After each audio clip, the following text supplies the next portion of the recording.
We're finally seeing some warm weather and clear skies, a sight for sore eyes for our farmers. Our Parker King joins us in the studio with how unusual cold weather and heavy rains may affect this year's corn crop. Parker? Joey, corn has one of the longest growing seasons, and the weather we've had in March and April has prevented much of our corn from being planted. If farmers don't plant in time, they could lose coverage on their crop insurance and might be harvesting bad corn.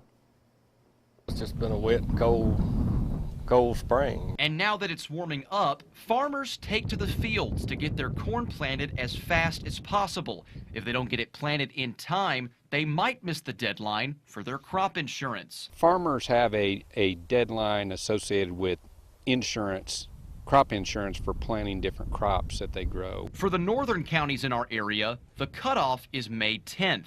But Dr. Eric Larson with Mississippi State tells us counties to the south have just missed it.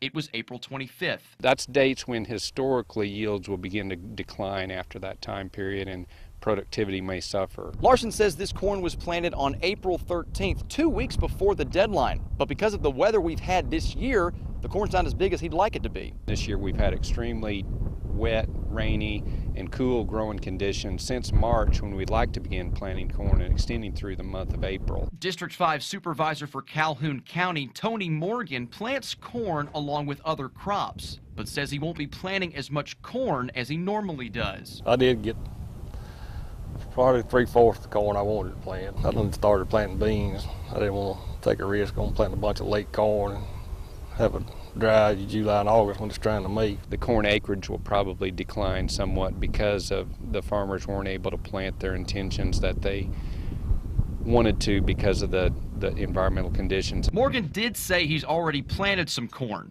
but situations like this are what farming's all about, working around the weather. Weather plays a part of everything we do, we just a gambler. Now, for those in our area who missed the April 25th date, there's about a 2-week extension that insurance coverage gives, but you'll only get partial coverage.